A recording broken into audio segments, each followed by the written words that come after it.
In the last time, we defined a class called car, right? And the way we define our own data structure is using a word called class. And the first thing you do is to use the word class, give a space, and then you give your name of the class you want to create. And this is what I call it, creating your own cookie cutter. Okay. Can you guys hear me? Okay.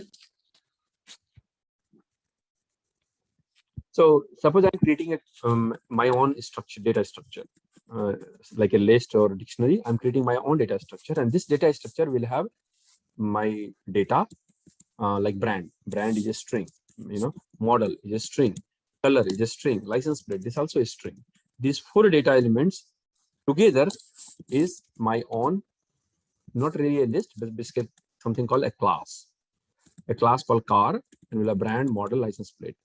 And then I will define some of the functions, like you can switch on the car, right? Turn on, can turn off the car. And then when I define, so these are the functions. As you can notice, these are the variables, 4 variables. And then I also define some of the functions together, make a class. And this is my boilerplate code. This is my template. This is my cookie cutter. So a quick repeat. Use the word class in Python and give a space and a name and then colon. And this colon is everywhere, right? If you use the colon at the end.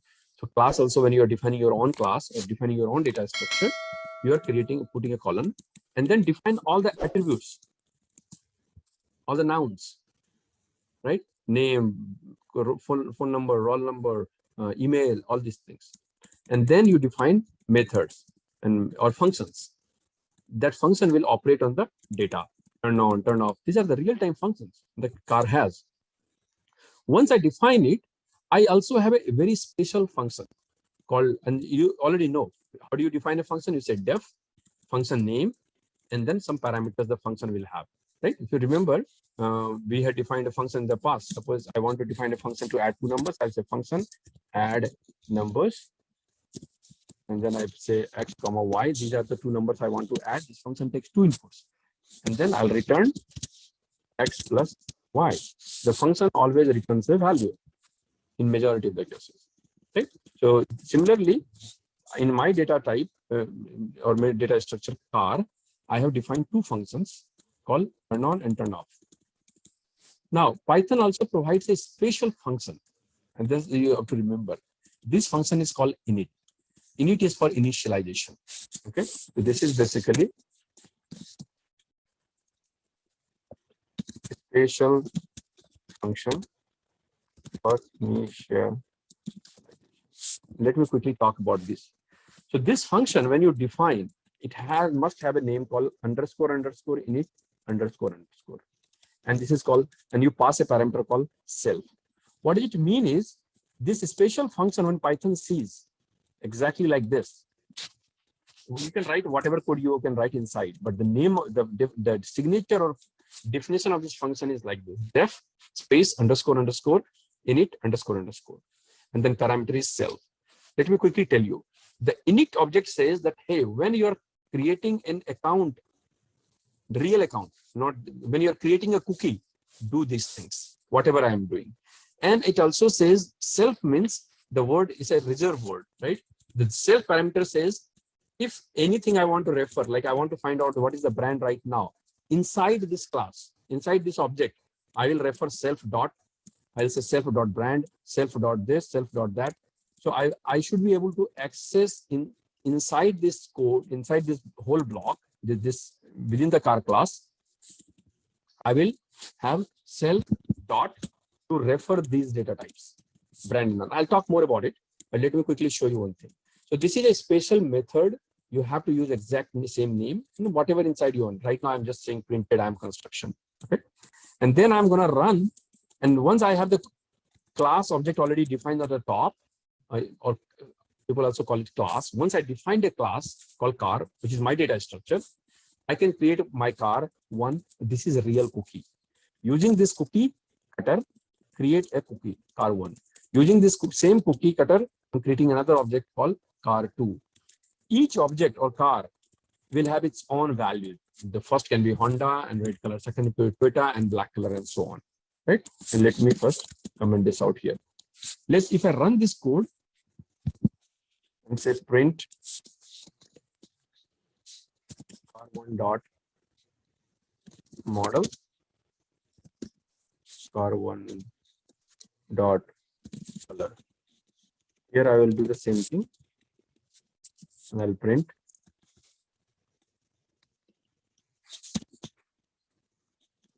car2 dot color. Let me run this code, and we'll notice what happens. Okay, pay attention to the output. Printed, I am under construction, Honda red. I'm under construction, Honda black. What did I do? What really happened is when code ran, when I did this, when I started creating an cookie out of the cookie cutter, it first went and automatically called this function. I don't have to do turn on or turn off. I automatically calls, Python knows that underscore init underscore is a special method. It will automatically call this method when the construction of the cookie is happening. And that is why it goes and calls this and prints this. This method is called this function, and it inside the function I'm saying I'm under construction. So it went here and it said car equal to car. This line automatically called that function. Python knows that when you are constructing a cookie from this cookie cutter, call the init function. So naturally it will call the function. It says I'm under construction. And then I set the value to Honda because my cookie is constructed. I set the model to Honda. I set the color to red. And then I'm printing and saying, hey, I set the value. Let's see if the value is set. When I set this value, what really happened is in memory, it created a block here. So if this is my main memory, right? So far what we do is we create a room number. Remember when say I equal to 10, it creates a room. It creates a room and creates a room, right? And it sets a value to like I, right? Room number is I, value is 10. When you say I10, I equal to 10. This is what it happens in the memory. In this case, when you create a car object, think of it as you're dedicating a whole hotel inside a hotel. A whole floor you have dedicated to car. And inside there are car, this is car 1. So this is car 1. And car 1 is a type of car and it has 4 properties: model, color. So within this you have model is a string. So you get one for model, one for brand, one for color, and one for license plate number, because we defined 4 data points. Each data point again inside, if I defined a number, it's a bigger room, small room. But think of this car 1 to whole floor, and all the rooms inside that floor belongs to car 1. Similarly, in you defined another another object called car 2, and here this is your car 2. Within this car 2, all the 4 properties or characteristics or data points will take its own space.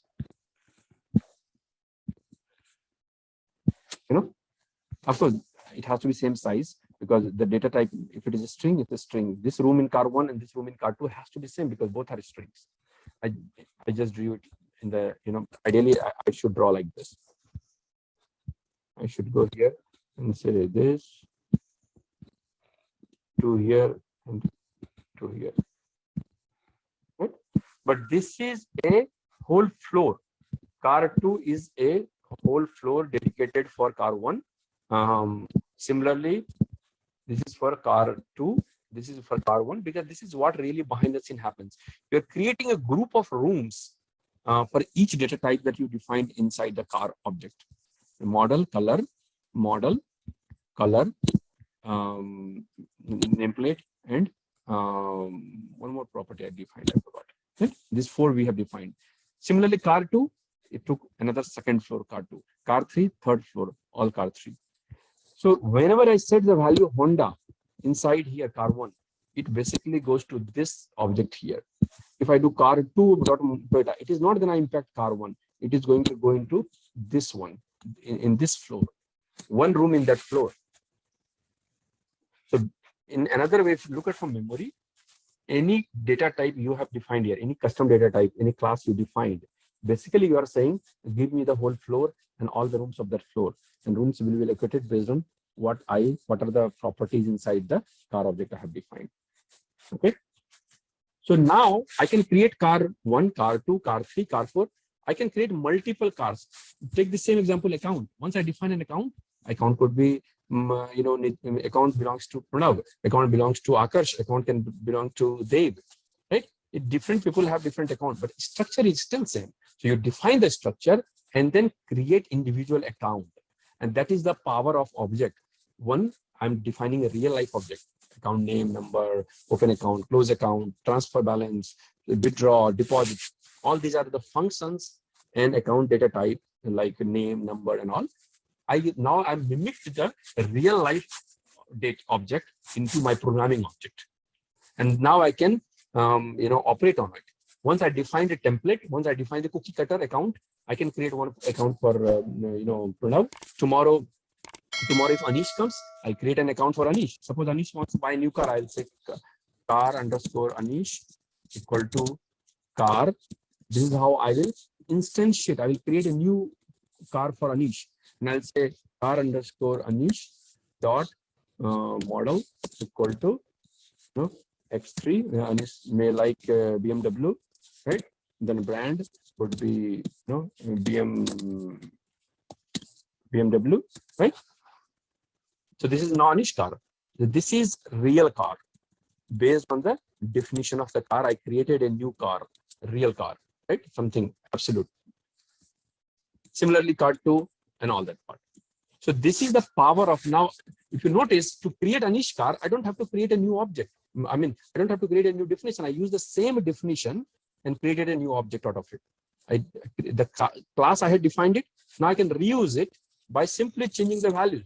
I don't have to create another object. I don't have to create another data structure and all. And I can reuse the whole code. To create Anish car, I just wrote 3 lines of code. That's it. I don't have to run all these lines of code again. So that is the reuse I had talked about. Second is I talked about this is self-contained. It has all the characteristics. It has all the actions, and right. So it's self-contained, complete unit in one. Is the best of data and best of functions. Third one is it mimics the real life now. I'm not really depending on the table or list and all. I can custom make my own objects. And then fourth important benefit is I can extend this. When I say extend, I can take this car and I can add one more characteristics on top of it. So let's say I want to create an electric car. What do? I can take the same car definition and I will write car, electric car, and pass this in the definition. So if you notice in the top here, I did not pass anything here in the parentheses because this is my parent class. I did not do anything. But when I'm creating a child class and I want all the characteristics that car has, I defined, and on top of it, add the battery size, right? So far, I have 4 characteristics. I have brand, model, color, and license plate. And I also want to create one, but that is only when it's an electric car. What I will do is I create a new cookie cutter called electric car, and I will extend it from car. That means everything I have defined in the car, bring it here, and on top of it, add one more property here, battery size. I can create a new definition. I'll say def. Suppose electric car has a new feature that others don't have it. Auto brake, right? Auto brake. I can create a new property and I can define like this. This will automatically stop. Suppose, right? Now notice electric car, I don't have to write the code what I wrote in the car. I simply extended it. I took the car by simply saying same way class electric car, but in the parentheses I passed my parent definition. And now I have a brand new electric car. I reused all the 25 lines of code I wrote on the top and just write 3 more lines of code, and I have brand new electric car model now. And then I can create this and I say, or like, now I can say T1, and let's say I say electric car. I can do it the same way, and I can say print T1 dot battery size. It will print the let me hide this print commands here so that we don't get confused.